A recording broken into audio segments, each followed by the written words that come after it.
Sorry everybody, there is no video today. Sorry about that.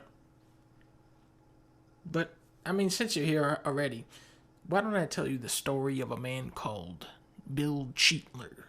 The year is 1983.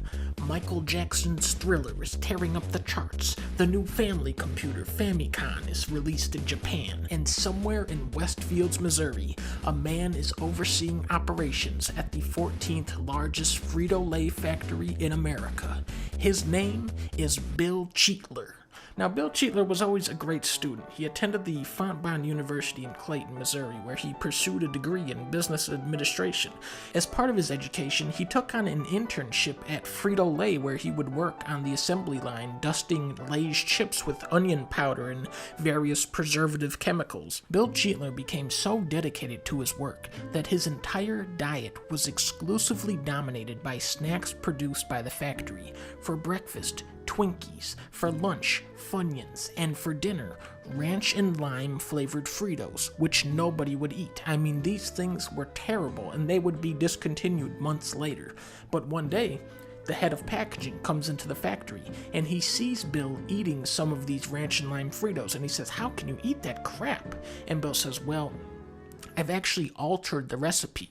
You see, by isolating the ranch flavor, you draw out the true energy of the chip."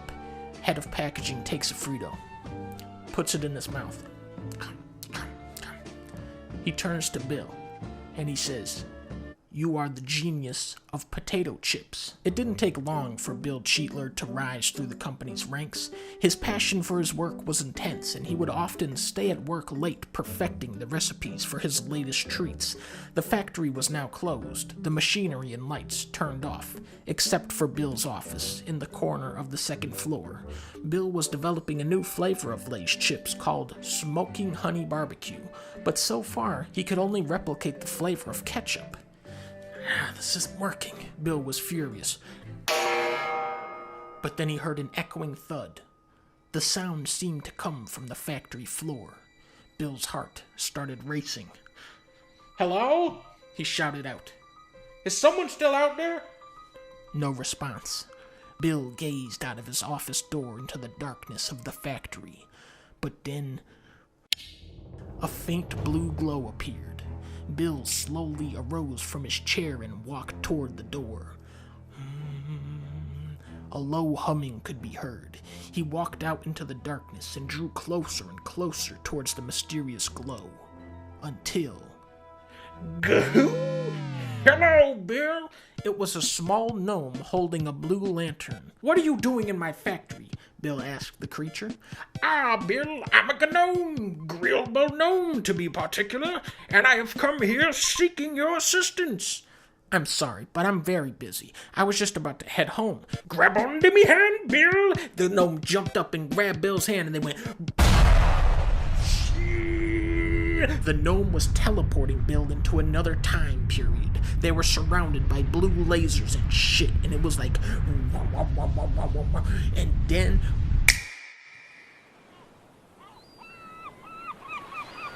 Bill awoke on what appeared to be a pirate ship. "Arg, matey! What are you doing on me ship, the SS Scooberdungus?" "Listen, I just work for Frito's company, and I was tricked onto this ship by a little gnome." "A gnome! The captain and his crew burst into laughter. "You have to listen to me, Silverbeard. I did not choose to come here." "No, you listen, Bill Cheater. You have cheated me out of me fee of passage. Either pay up me money, or you'll have to travel in stowaway class." Bill reached into his wallet and hands over to Silverbeard about $3.17. $3.17? This be a pittance! This be a mockery! This be an insult! "Listen, you big asshole, once we get to shore, then I can go to an ATM and I can pay you the rest of the money. You don't have to worry about that." "Go to shore," he says. "It looks like you'll be traveling in stowaway class." Stowaway, stowaway, stowaway, stowaway. All the pirates started chanting. "And where do stowaways go, me mateys? Throw 'em overboard. Walk the plank, Mr. Bill." Bill is surrounded on all sides by pirates. He walks onto the plank. There's a bunch of sharks under the boat. And then he bounces off the plank into the air and starts doing 300 front flips, and then Bill pulls out a gun, starts shooting at the pirates. Oh, fuck! Big ass battle breaks out. Bill is shooting at all the pirates. He lands in the lookout part, the crow's nest or whatever the fuck that's called. Bill is getting the upper hand. Shake him out of the nest. The pirate starts shaking a big pole, trying to shake him out. Whoa, whoa, whoa, whoa. He's wobbling all over, but then Bill spots a barrel on the main bow. He's got only one bullet left. He takes aim. Direct hit. Orange powder explodes from the barrel. Not me powder, you fool! You'll damn us all to hell! Deep from the ocean floor, a giant creature locks onto the delicious scent of powdered cheese. A giant octopus monster called Peter Octopus starts picking up pirates and throwing them into the sea. He starts picking up everybody, hitting them, killing everybody. Shoot him with the harpoon! But sir, he knocked over the harpoon. Oh, fuck! Peter Octopus bites the captain's head off. Jumps back into the ocean with the barrels. Everybody's dead. Except for Bill. Whew. Oh, brother. Just what have I gotten myself into this time? Bill climbed down from the crow's nest and tries to enter the captain's quarters in search of a map. Dang it, it's locked. Bill grabs a rope, ties it around the doorknob, and ties the other end around a cannon. Pushes the cannon overboard, and it rips the door off its hinges. Inside, Bill scours through papers and trinkets until he finds a document labeled World Map. However, something isn't right. Why is this whole thing just blue? North America, South America, Africa, Asia, Europe, Australia, Antarctica. None of them are represented on the map. This cannot be. Hey, let me out of here! Bill heard someone yelling in the distance. Where are you? Help me.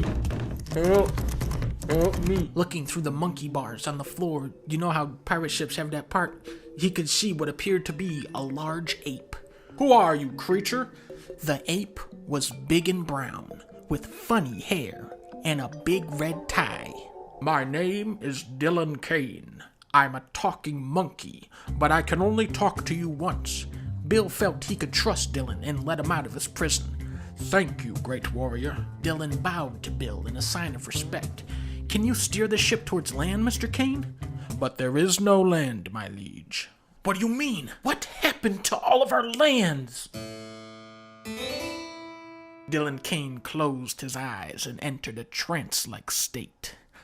Thousands of years ago, the civilizations of man fell into ruin, their great cities engulfed by the oceans surrounding them. At the height of their powers, humanity sought to combine the elements of cheese and corn into a sort of crunchy, food-like substance.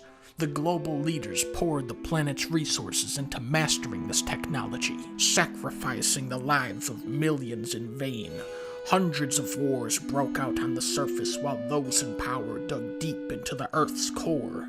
In their desperation, they turned to a man called Kilgore Prime, a powerful Sith Jedi who was half robot, half orc, and he had laser vision. Kilgore Prime was granted access to the Rod of Destiny, but he betrayed the humans and summoned a giant wave, destroying everything in its path. Only pockets of humanity survived the Orcus-Worcus flood, and now we sail around the world looking for corn to eat. Only you, Bill Cheadle, have the power of the Summoner to defeat Galactus Prime and save the world from its final reckoning. Bill was stunned.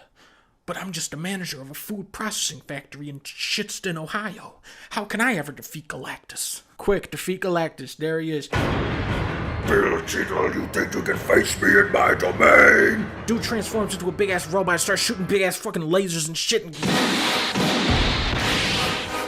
Die, Galactus bastard.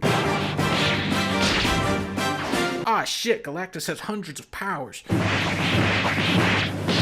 Grab onto my belt, Robo! Bill shoots a grapple hook onto the moon and starts swinging around the moon. Robo, if I don't make it, tell Donkey Kong I love him.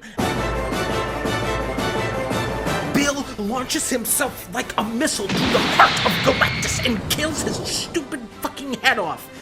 Well, Darth, looks like your reign of terror is over. Then all the little Ewoks started dancing. Come on, Grillbo, let's go home. Bill woke up in his bed back in Iowa. Was it all a dream?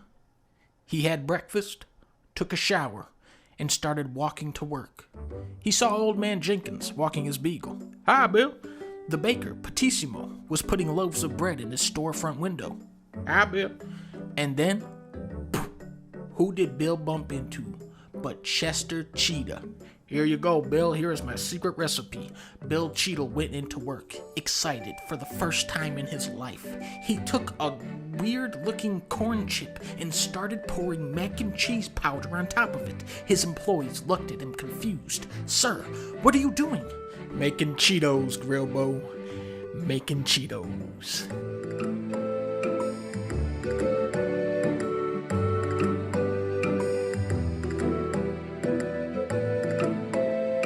So yeah, sorry about that, guys. I'll try getting a video for tomorrow.